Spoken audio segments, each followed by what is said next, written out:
Welcome back to Fight City NYC. I'm joined here now with Dominic Mauro. He's our MMA analyst. Dominic, we're here to talk about this weekend's UFC 135. We've got a bunch of good fights set up on the schedule. First one we have is Ben Rothwell versus Mark Hunt. Yeah. What should we expect? Well, this fight's going to be really interesting. Ben Rothwell has been around for a long time. He's been a middle-of-the-road heavyweight.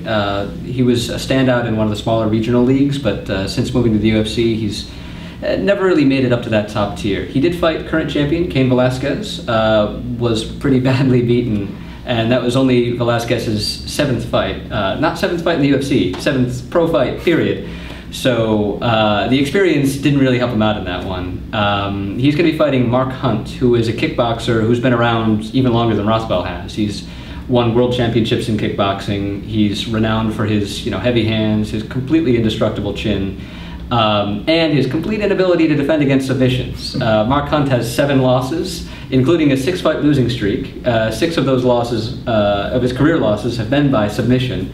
Rothwell's submission game isn't all that threatening at all. So this could be a fight with some fireworks, one way or the other. But Hunt probably has a better chance in this one than he has had for quite some time. Now, is this a pink slip match for Hunt in terms of if he loses, he's out of UFC? Well, he's a fan favorite, and the UFC has been trying to make inroads in Australia for a while now, and Hunt is from New Zealand, so he's just wildly popular in the Australian fights, not least because he stands in front of people and just gets clobbered without getting knocked out.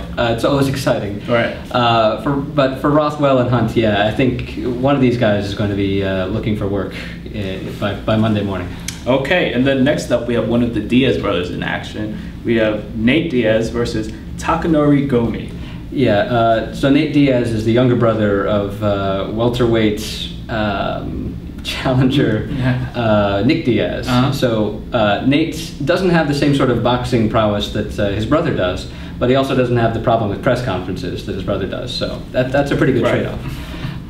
So Nate Diaz is better at Brazilian Jiu-Jitsu than his brother, arguably.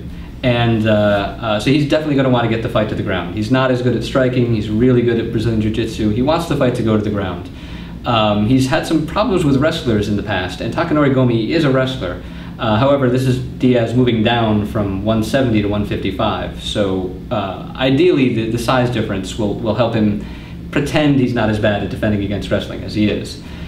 Meanwhile, Takanori Gomi, the wrestler, hasn't actually wrestled in 5-6 years at this point. He really likes to throw hands. He's really, really good at it. He's fast.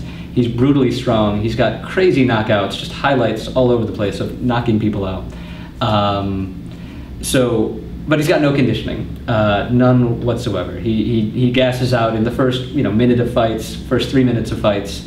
So Gomi really needs to keep this fight off the ground and keep this fight out of the second minute, really. But if Gomi can do that, well, if Gomi doesn't do that, then Diaz is going to, just submit him rather effortlessly because Gomi is going to be too inept and too tired to defend. Okay. And then in the next fight, which you've marked as a pretty curious fight, we've got a heavyweight matchup between American Travis Browne and Englishman Rob Broughton. Now, other than his keg of a stomach, what does Broughton bring to this matchup? Broughton, I think, is cannon fodder, really. He's been well, like Rothwell, he's been around in a lot of intermediate leagues. He doesn't have a very impressive record at all. He's got a very impressive gut, not an impressive record. It's a bad combination. So he's a grappler primarily, which is interesting for an Englishman because most of the British fighters, no wrestling whatsoever. I don't know what they put in their tea, but it does not make them good at wrestling. And he's going to be fighting a striker in Travis Browne. Browne is undefeated. He's been much more impressive in the minor leagues than Broughton has been. And I think this is really just trying to pad the roster at heavyweight for whenever the UFC gets their 4-man, Carwin, Lesnar, Dos Santos, Velasquez. Everyone knows those are the top 4 at heavyweight. But after those guys are done fighting each other, they need someone else to punch in the face, and I think that's going to be Travis Browne, unless he somehow loses this fight to Broughton. It's his fight to lose, really. These guys are not all that experienced. They're going to one of them is going to make their name in the UFC, and I'm betting Brown. Okay. Then in the penultimate bout, we have Matt Hughes versus Josh Koscheck. Yeah, this is an interesting fight. These are two of the best fighters, two of the best wrestlers, excuse me, in the UFC's welterweight division that aren't named GSP. Hughes has been around forever. He dominated the welterweight division in the first half of the last decade. He was bigger, stronger, wrestlier than everyone else he fought, and but that was a long time ago. That was like 7 years ago at this point. And Koscheck is the new breed. He himself is much bigger than Matt Hughes. He's much faster than Matt Hughes. He's much stronger than Matt Hughes. He doesn't have the same kind of experience that Hughes does. Hughes has 33 more fights than Koscheck. But I don't expect that experience to compensate for the lack of physical skills, because Hughes doesn't do any game planning. He plods forward, no head movement. He thinks he's a lot better at striking than he is. He thinks he's a lot better at wrestling than he is anymore.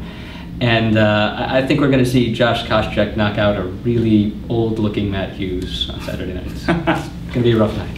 Okay, and then in the main event, we've got a fighter from your neck of the woods, yes. Binghamton, New York. We've got John Bones Jones in action versus Quinton Rampage Jackson. I'm so excited for this fight.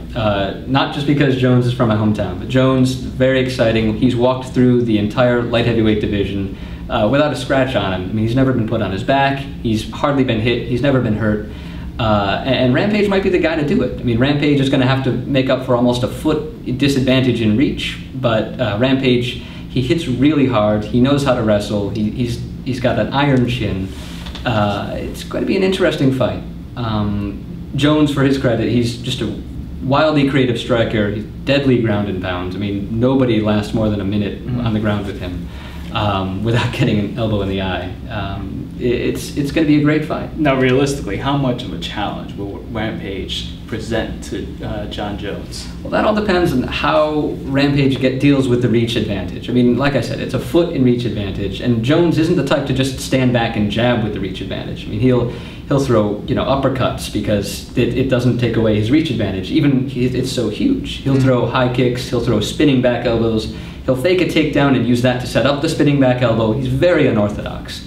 So Rampage isn't going to just walk through a series of jabs. He's going to walk through some serious strikes.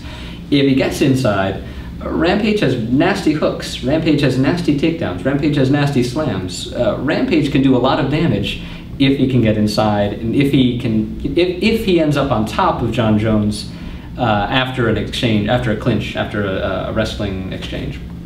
But that's a big if. John Jones is a really good wrestler. He's really big, he's freakishly strong. Just because Quinton gets inside doesn't mean that he's going to, take Jones down. So it's going to be really exciting. This would be. I mean, it's a giant challenge for Jones, but that's what being a champion is. Right. We'll see what happens this Saturday, September 24th, UFC 135. Thanks for coming on Fight City, Dominic. Thanks for all your expertise. Thank you. Take care, and thanks for watching, everybody. Good night.